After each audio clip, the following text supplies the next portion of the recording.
Mesdames et messieurs, chers téléspectateurs ou simples curieux, soyez les bienvenus dans l'émission Gros Plan. Après les deux chapitres traités ici même, l'un consacré au collectif des techniciens du cinéma et l'autre qui abordait le format du court-métrage, on revient à nouveau sur le genre cinématographique. La catégorie visuelle qui sera à l'honneur sur ce plateau convoque un sentiment humain souligné parfois par quelques sueurs froides. L'anxiété et le stress sont également présents. Et oui, la peur est au centre de ce numéro. Gros Plan donc sur le film d'horreur.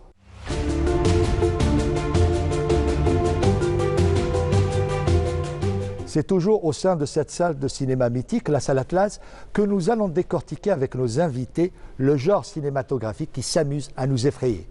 Alors souhaitons la bienvenue à ces invités. Ahmed Agoun, producteur, Elias Benziane, chercheur analyste dans le domaine cinématographique, et Mstish, réalisateur. Je vous dis à tout de suite, juste après ce petit jingle. Monsieur Elias Benziane, merci d'avoir accepté notre invitation et bienvenue à vous dans l'émission Gros Plan. Merci beaucoup. Alors, chercheur, analyste dans le domaine cinématographique, mais pas que, parce que vous avez à votre actif plusieurs courts-métrages. Là, nous allons parler d'un genre particulier, le film d'horreur. Le film d'horreur joue généralement sur l'angoisse du spectateur. Est-ce là l'objectif du film d'horreur, c'est-à-dire de nous effrayer uniquement ? Tout d'abord, pour répondre à cette question, je pense qu'il est nécessaire de clarifier un peu la définition de ce qu'est le cinéma d'horreur. Nous sommes dans une phase actuellement où plusieurs confondent le cinéma de genre ou le cinéma d'horreur avec ce qu'on appelle du cinéma gore. Donc il faut clarifier le fait que le cinéma gore est apparu que durant les années 60, avec un certain réalisateur qui est Tom Hooper, Herschel Gordon Lewis. Oui. Avec deux films principaux, à savoir Blood Feast et The Wizard of Gore.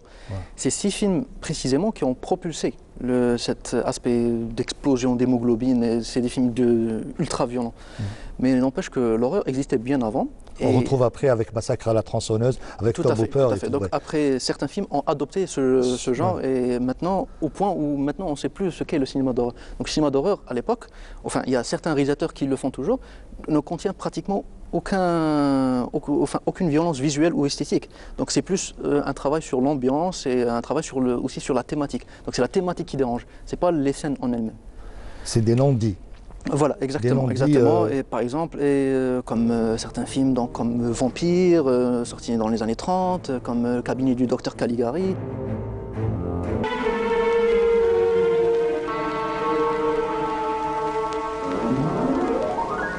Gonna swat that fly. I hope they are watching. They'll see, and they'll know, and they'll say. Bien qu'avec Hitchcock, on a commencé plus ou moins à frôler cet aspect violence esthétique, violence visuelle, qui n'existait pas avant. Avant, tout était travaillé sur la suggestion. Alors, pourquoi le cinéma aime nous faire peur? Do you want to die, Sidney? Your mother sure didn't.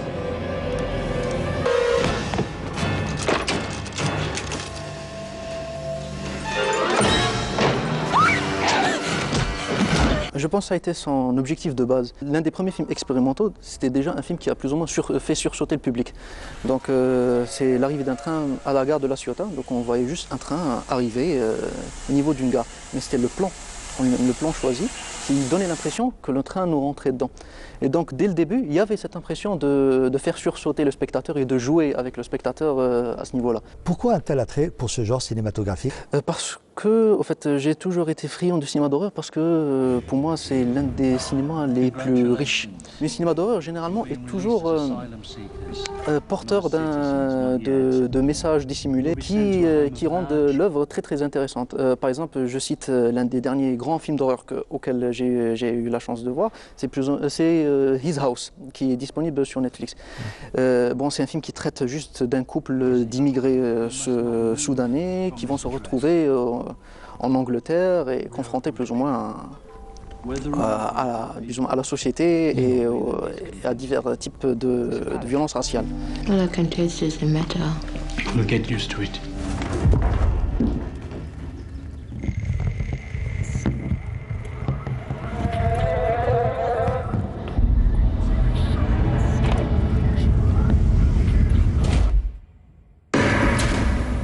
saw something in the dark. You have felt it too.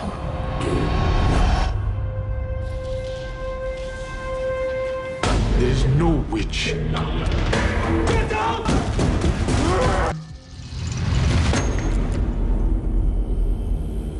Cependant, l'aspect horrifique va se manifester au niveau de la maison. Donc la maison va plus ou moins, il va y avoir une entité qui va harceler ce couple.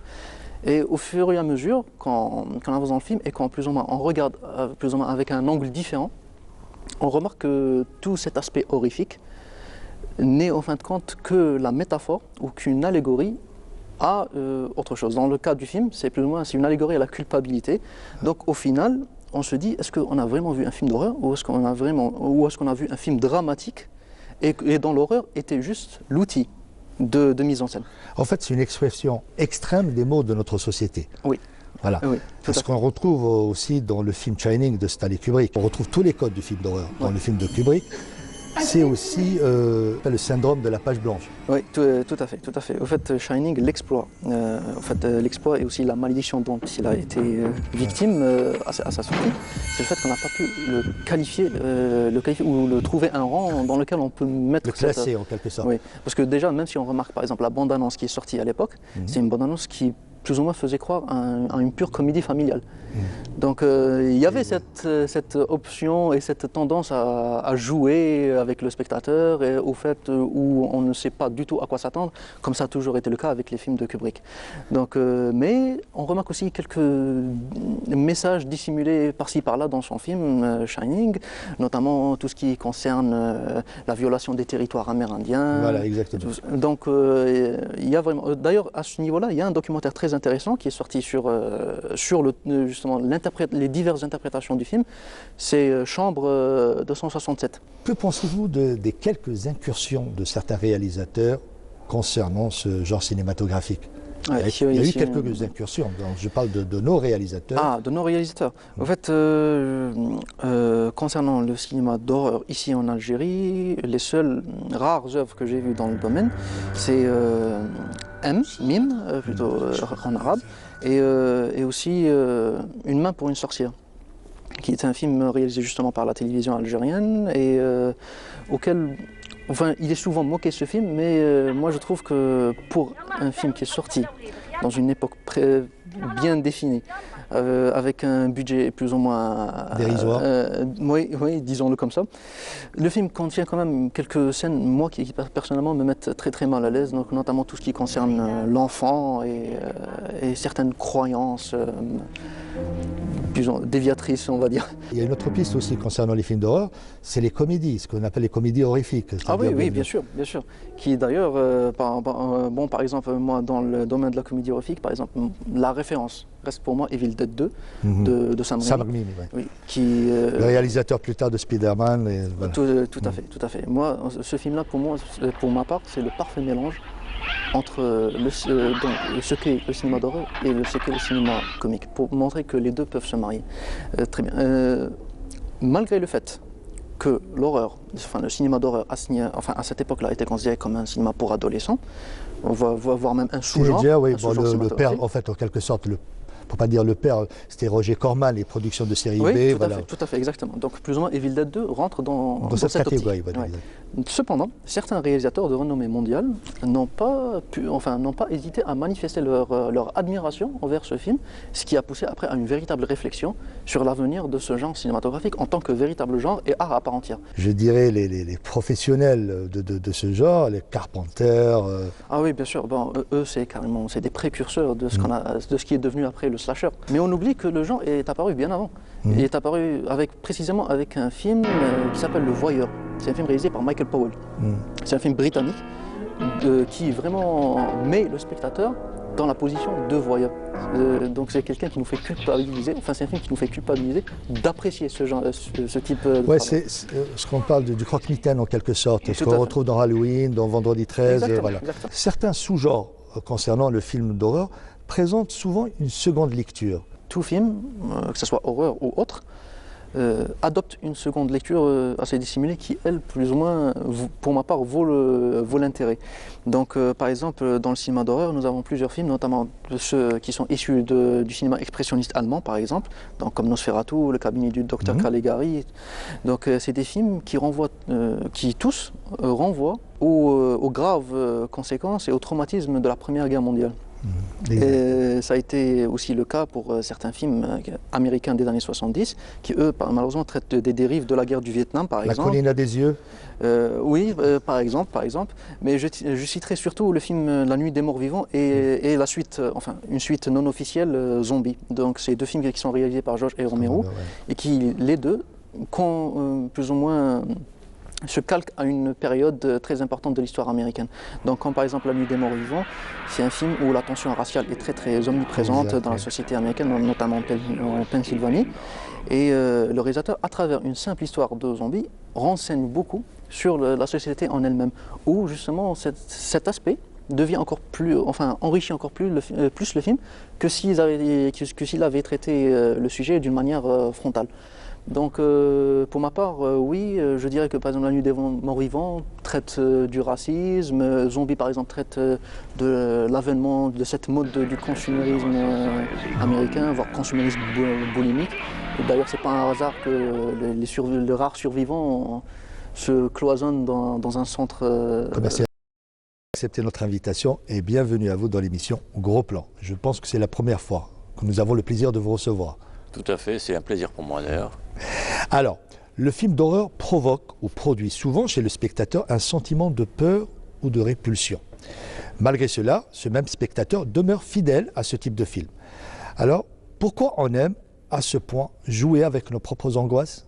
En fait, c'est clair que le film d'horreur provoque en nous une adrénaline certaine. Je pense que c'est le genre de film qui provoque chez le téléspectateur le plus d'émotions. Donc c'est tout à fait normal qu'on soit addict. L'adrénaline, c'est une drogue en fait. Et on aime jouer avec nos angoisses, on aime un petit peu, on va dire, s'évaluer et pousser nos limites. Donc c'est tout à fait normal.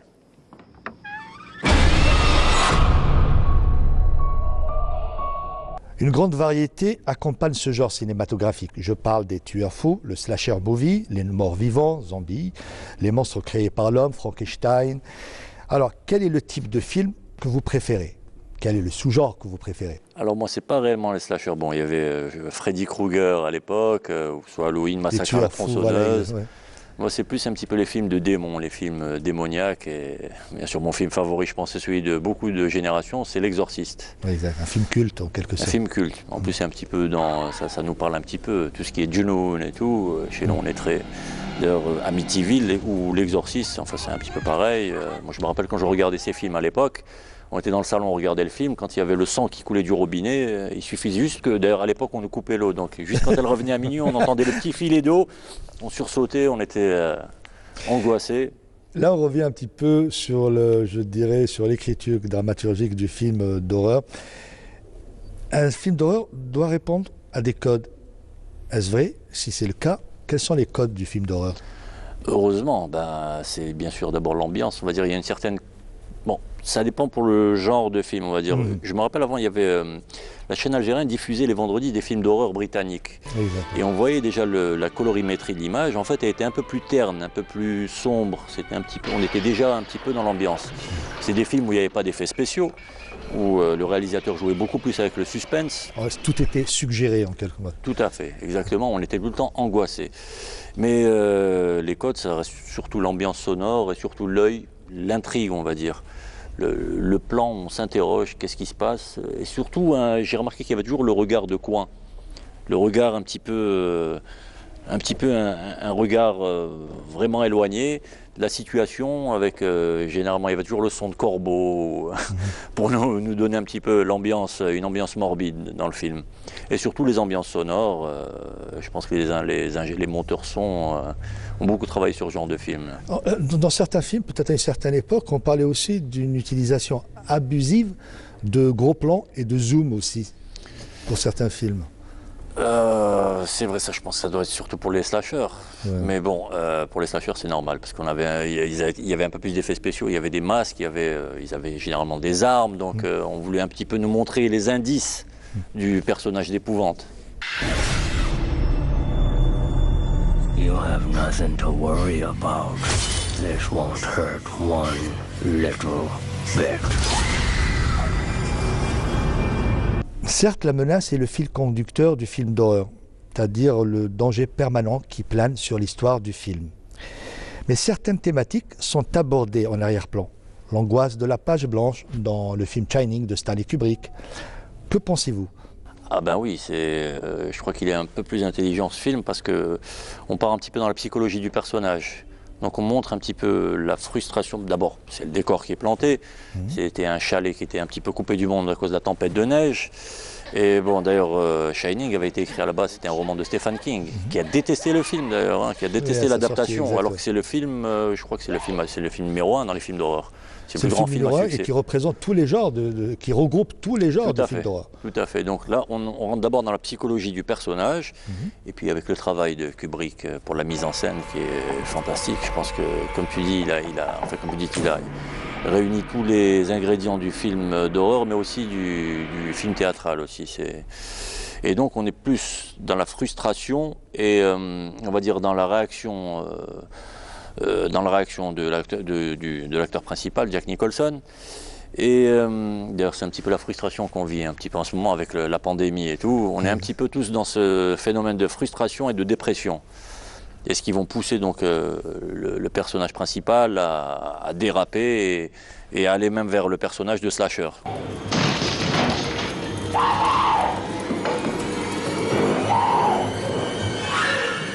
Here's Johnny. Donc ce n'est pas seulement faire peur, en quelque sorte, c'est amener quelques pistes de réflexion sur les maux de notre société. Ah tout à fait, d'ailleurs je pense que dans ce film, il nous manipule un petit peu, enfin oui, il nous manipule un petit peu, c'est-à-dire qu'il nous fait donc entrer dans la tête du personnage et que nous-mêmes, on va sentir sa frustration, sa dépression et on va un petit peu s'attendre à sa réaction, mais on va pas y croire en fait. C'est ce qui va un petit peu nous surprendre, d'ailleurs je pense qu'il a très bien travaillé là-dessus, le pari était réussi. Alors là, on revient un petit peu en Algérie. Qu'est-ce que vous pensez des quelques incursions de certains réalisateurs concernant ce genre cinématographique? Bon, concernant les films d'horreur, je pense qu'il n'y en a pas eu beaucoup des masses. Je crois qu'il y a eu un film tourné, d'ailleurs je trouvais un petit peu inspiré de La Colline à des yeux, mais le 2, leur meilleure réadaptation d'un film passé qui était celui de Wes Craven. Justement, on devrait, parce que moi je me souviens, c'est la petite parenthèse, dans les années 90, 2000, quand on allait au vidéoclub, c'était même plus des cassettes vidéo, c'était des VCD. Ouais. On avait donc les magazines. Et je me rappelle quand je feuilletais les magazines des films proposés, il y avait 80% de films d'horreur. Et je posais la question, je dis, mais tout le monde aime... Ah, il me dit, les films d'horreur, les Algériens sont friands de films d'horreur. Et c'est vrai que nous, on a toujours été, depuis qu'on est petit, on est nourri avec ça. Junoun, moi, pour ma part, c'était, quand j'étais enfant, c'était Boubrik. C'est l'esprit qui venait vous étouffer pendant votre sommeil. Et on a toujours eu peur. Junoun, c'est une peur chez nous. Et d'ailleurs, c'est pour ça que les Algériens étaient friands de ce genre de film. Et je pense que justement, on devrait un petit peu... Mais après, je sais pas, peut-être qu'on a certains traumatismes, donc on a envie un petit peu de passer à autre chose. On ne veut pas trop parler de films d'horreur, mais je pense que oui, on devrait.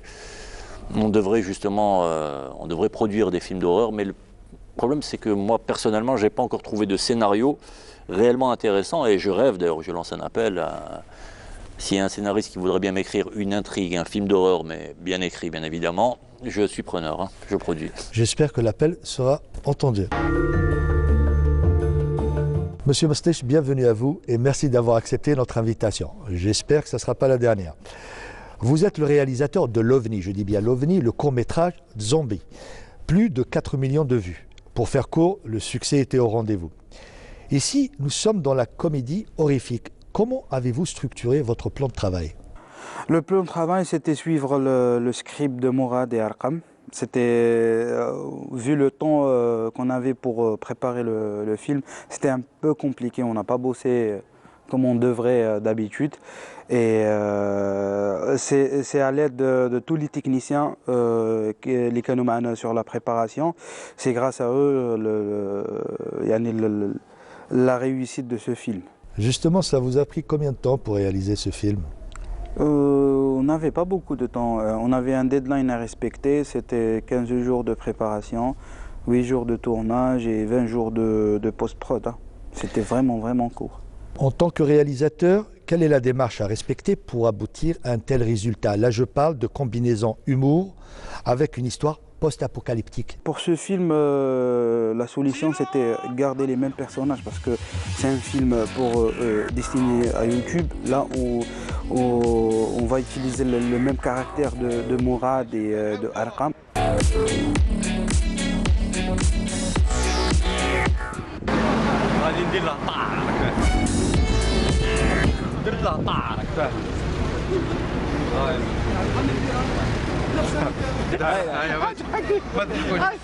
C'était plus possible de changer leur jeu ou bien leur personnalité.